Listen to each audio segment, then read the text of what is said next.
অনেকে জিজ্ঞেস করলে অনেকে বলে রোজার মূল উদ্দেশ্য হচ্ছে না খেয়ে থাকা। না, অনেকে বলে গরিবদের কষ্ট অনুধাবন করা রোজার উদ্দেশ্য। না, রোজার উদ্দেশ্য কি, সিয়াম পালনের উদ্দেশ্য কি, এটা আল্লাহ তাআলা স্পষ্ট এই আয়াতের পেছনে বলেছেন যে লাআল্লাকুম তাত্তাকুন, যাতে করে তোমরা আল্লাহ সচেতন হতে পারো, আল্লাহ ভীতি তোমাদের মধ্যে গ্রো করে, গড কনশাসনেস, আল্লাহ কনশাসনেস, আল্লাহ সচেতনতা যেন বাড়ে, দ্য সেন্স অফ অ্যাকাউন্টেবিলিটি।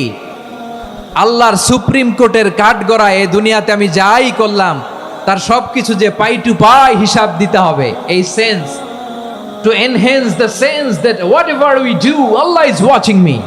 আপনি যাই করেন কেউ দেখে না, কিন্তু দেখে কে? শুরুতেই তো জিজ্ঞেস করেছিলাম যে কেউ যেটা দেখে না সেটা দেখেন কে? কেউ যেটা শোনে না সেটা শোনেন কে? এর নাম হচ্ছে লাআল্লাকুম তাত্তাকুন, যাতে করে তোমরা আল্লাহ সচেতন হতে পারো, আল্লাহ ভীরু হতে পারো। দুনিয়ার কেউ দেখে না, কিন্তু আল্লাহ দেখে। এটাই রোজার মূল শিক্ষা। আমার প্রিয় ভাইরা, আপনি লুকিয়ে লুকিয়ে ঘরের ভেতরে অন্যায় করেছেন, পাপ করেছেন, আপনার বাবা দেখে নাই, মা দেখে নাই, স্ত্রী দেখে নাই, কিন্তু দেখেছে কে? আল্লাহর চোখ ফাঁকি দেয়া যায়? আচ্ছা, বুঝে থাকলে বলেন তো, সিসি ক্যামেরার চোখ ফাঁকি দেয়া যায় কি যায় না?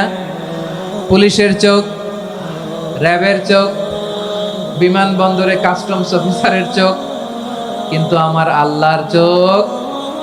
সবাই বলেন, আল্লাহর চোখ ফাঁকি দেয়া যায়? এই সেন্সটা নিয়ে আসা নিজের মধ্যে, আমি whatever I do Allah is watching me, যাই করি আল্লাহ দেখে। লাআল্লাকুম তাত্তাকুন।